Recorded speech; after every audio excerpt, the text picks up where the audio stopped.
उस माशरे की बेहिसी तो देखो।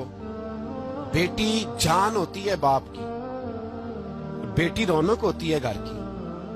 एक आदमी के 11 बेटे हैं तो मुझे एक दफा कहने लगा दुआ करें अल्लाह मुझे बेटी भी दे।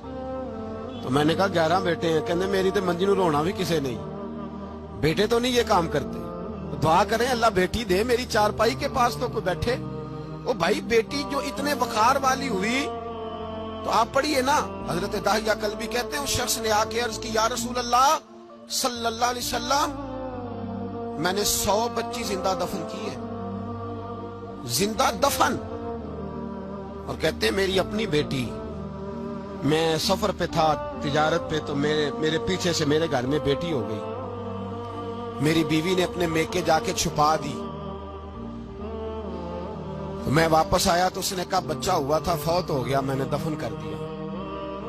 5 साल की हुई तो मुझे पता चला मेरी बेटी है।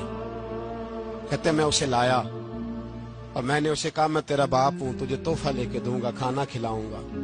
कहते हैं वो मेरे बालों से कभी लिपटती, कभी मेरे सीने पे हाथ रखती, कभी मेरा माथा चूमती, पर मैं उसे ले गया और ले जाकर मैंने गड़ा खोदा और उस गड़े में उस बच्ची को जब रखा, उसने बाहर आना चाहा तो मैंने उसके सर पे जरब लगाई।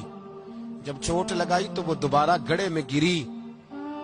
मेरा वैसे विजदान कहता है कि जब से मिलाद हो गया है, आज किसी बाप की बेटी अगर चारपाई से गिर जाए तो शायद वो सारी रात सो ना सके कि बच्ची गिर गई है मेरी।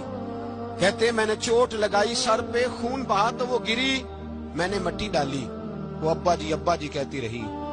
कहते हैं जब उसका वजूद छुप गया और उसके चेहरे पर मिट्टी पड़ने लगी तो उसने एक लफ्ज कहा,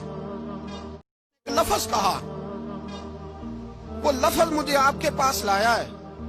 वो बेटी कहने लगी है अल्लाह बता तेरा रहमतल लिल आलमीन नबी कब आएगा।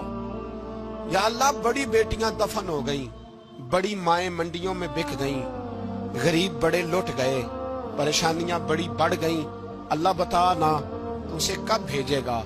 अब कितनी देर है, अंधेरा बड़ा गहरा हो गया, अब नहीं जिया जाता, अब नहीं सहा जाता, अल्लाह तू कब भेजेगा।